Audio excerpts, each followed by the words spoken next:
నమస్తే friends. Happy బాగున్నారా? So friends, మన ఈ డాక్యుమెంట్ కంట్రోలింగ్లో 16th డ్యూటీ దాకా వచ్చాం.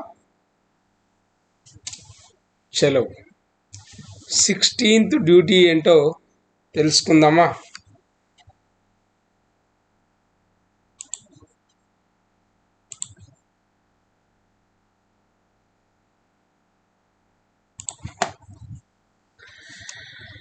సో మిత్రులారా,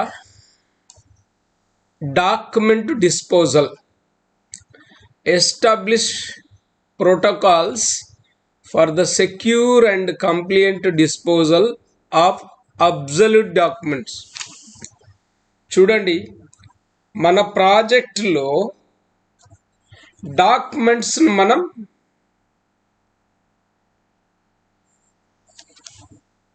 తొలగించాలనుకున్నాం అనుకోండి,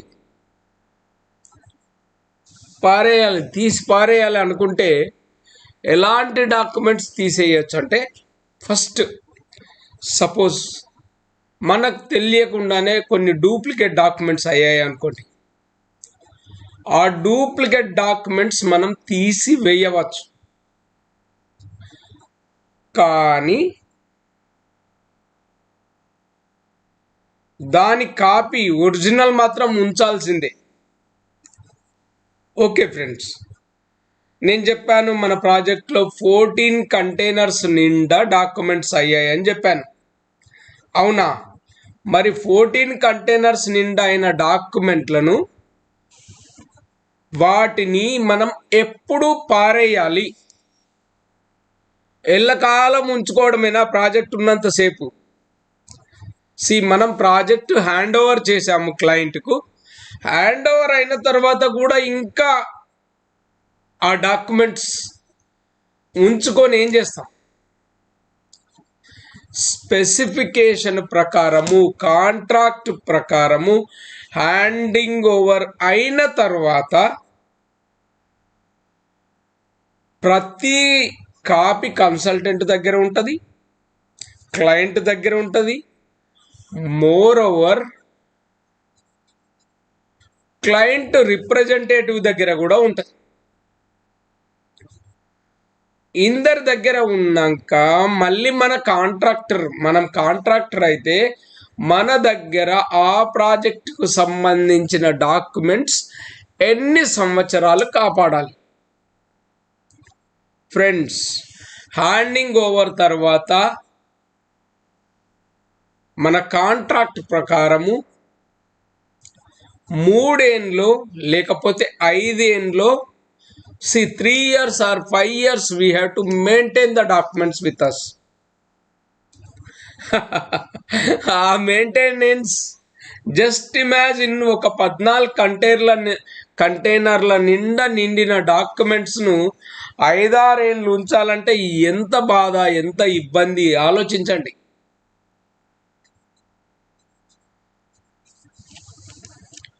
సో తప్పదు, ఎందుకంటే కాంట్రాక్ట్ అలా చెప్తున్నప్పుడు మనం ఉంచాల్సిందే. లేదా నేను ఇంతకు ముందు చెప్పినట్టు ఏదన్నా డూప్లికేట్ వచ్చిందనుకోండి, డిలీట్ చేయొచ్చు. సూపర్ సేడ్ అయ్యాయి అనుకోండి, సూపర్ సేడ్ అంటే అది పాత డాక్యుమెంట్ ఇప్పుడు ఏమాత్రం పనికి రాదు అనే పరిస్థితి వచ్చిందనుకోండి, ఏం చేయాలి? దాన్ని రికార్డులో మెయింటైన్ చేయాల్సిందే. సూపర్ సేడెడ్ అనే రికార్డు మెయింటైన్ చేయాల్సిందే. ఈ మాట మనం ఇంతకు ముందు కూడా తెలుసుకున్నాం. సో ఫ్రెండ్స్, డాక్యుమెంట్స్ డిస్పోజల్ అనేది కూడా ఒక గురుతర బాధ్యతనే. ఒక్కసారి ఆ 5 years అయిపోయిన తర్వాత ఆ డాక్యుమెంట్స్ అన్నింటినీ తగలబెట్టడమో లేకపోతే కచరలో పడేయడమో జరుగుతుంది. సో ఎప్పుడు 3-4 years 5 years as per contract. అంటే ఎందుకు 3-4 ఏళ్ళు అంటే చూడండి, మన ప్రాజెక్టు హ్యాండింగ్ ఓవర్ తర్వాత కూడా యాజ్ పర్ మన కాంట్రాక్ట్ ఎలా ఉంటుందంటే మన ప్రాజెక్ట్ను మెయింటెనెన్స్ అంతా మనమే చూసుకోవాల్సిన పరిస్థితి కూడా ఉంటుంది కొన్ని కాంట్రాక్టుల్లో. అది కూడా 6 నెలల్లో 3 నెలల్లో కాదండి, సంవత్సరాల తరబడి మనమే మెయింటైన్ చేయాల్సి వస్తుంది. కాంట్రాక్ట్లో చెప్పినట్టుగా మనం చేయాల్సి ఉంటుంది కనుక. సో ఫ్రెండ్స్, మనం డాక్యుమెంట్ డిస్పోజల్ కూడా చాలా తెలివిగా వ్యవహరించాలి. ఏదైనా డూప్లికేట్ వస్తే okay, remove it, delete it. అలా అని ఒరిజినల్ డిలీట్ చేయకూడదు, ఒక కాపీ ఉంచుకోవాలి, డూప్లికేట్నే డిలీట్ చేయాలి. సో ఫ్రెండ్స్, ఇది ఈరోజు మన 16th duty of a document controller. So friends, మీరు కనుక ఆన్లైన్లో మన డాక్యుమెంట్ కంట్రోలర్ కోర్స్ నేర్చుకోవాలనుకుంటే మోస్ట్ వెల్కమ్. ఎంత టైం అవుతుందో తెలుసా? ఇప్పుడు మొత్తం ఆర్గనైజ్ చేసేసాం. The course will be maximum 10 to 12 hours. Certified document controller course for 10 to 12 hours complete అవుతుంది. మీరు డిగ్రీ చదివినా, ఇంటర్మీడియట్ చదివినా, ఎస్ఎస్సి చదివినా, కానీ దీనికి అడిషనల్గా మీరు నేర్చుకోవాల్సిన కంప్యూటర్ కోర్సులు తెలుసు కదా ఏంటంటే, basic computer course MS office తరోగా రావాలి, that is PGDCA. Typing 30 words per minute speed with 95% accuracy compulsory ఉండాలి. అడ్వాన్స్ ఎక్సెల్ రావాలి మీకు. ఈ అడ్వాన్స్ ఎక్సెల్ ఇవన్నీ minimum it will take 2 months, లేకపోతే 45 days ఫుల్ టైం మీరు నేర్చుకుంటూనే ఉంటే, ప్రాక్టీస్ చేస్తూ ఉంటే 45 days లోపల you will complete PGDCA, advance Excel and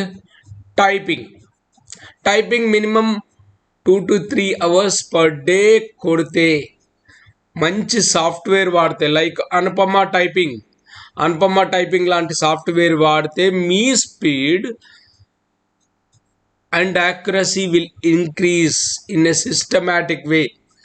మీకు తెలియకుండానే మీ స్పీడ్ మంచిగా పెరిగిపోతుంది, యాక్యురసీ పెరుగుతుంది. యాక్యురసీ అంటే కరెక్ట్నెస్.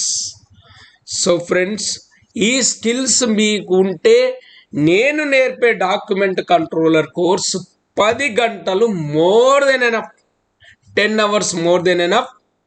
మీరు బ్రహ్మాండంగా పని చేసుకోగలుగుతారు, మీకు మంచి జాబ్ దొరుకుతుంది, మీరు లక్షల్లో సంపాదించే అవకాశాలు ఉంటాయి. సపోజ్ గల్ఫ్లో ఒక ఫ్రెషర్గా మీకు ఒక 50,000 70,000 దొరికినా that is more than enough. ఇండియాలో కూడా కన్స్ట్రక్షన్లో మీకు అవకాశాలు ఉంటాయి. అట్లీస్ట్ 35,000, మినిమం 35,000 ఉంటుంది. అటు తర్వాత మీ తెలివితేటల్ని బట్టి, మీ హుషారుతనాన్ని బట్టి, మీ సిన్సియారిటీని బట్టి మీకు సాలరీ పెరుగుతూనే ఉంటుంది ప్రైవేట్ సెక్టర్లో. ఓకే ఫ్రెండ్స్, ఇంట్రెస్ట్ ఉంటే జస్ట్ కాంటాక్ట్ మీ. మన నెంబర్స్ తెలుసు కదా, 8500626888 వాట్సాప్ నెంబర్, 8688796765. సో మీరు నేర్చుకోవాలనుకుంటే you are most welcome. Especially మీరు గల్ఫ్ దేశాలు వెళ్ళి, గల్ఫ్ దేశాలు అంటే ఏంటి? UAE, ఖతార్, కువైట్, ఒమాన్, ఇలాంటి దేశాల్లో మీరు భద్రంగా పనిచేసుకోవచ్చు, సేఫ్గా పనిచేసుకోవచ్చు. మంచిగా ఆయిల్ అండ్ గ్యాస్ సెక్టర్లో మీకు ఉద్యోగం దొరికింది అనుకోండి, డీసెంట్ సాలరీ, అకామిడేషన్, ఈవెన్ మీ బట్టలు కూడా వాషింగ్ చేసి ఇస్తారు. అంత బ్రహ్మాండంగా ఉంటుంది, అకామిడేషన్, ఫుడ్ ఫ్రీ. సో అలాంటి అవకాశం వస్తే మాత్రం ఎట్టి పరిస్థితుల్లో వదులుకోవద్దు. Okay friends, good luck. Thank you so much.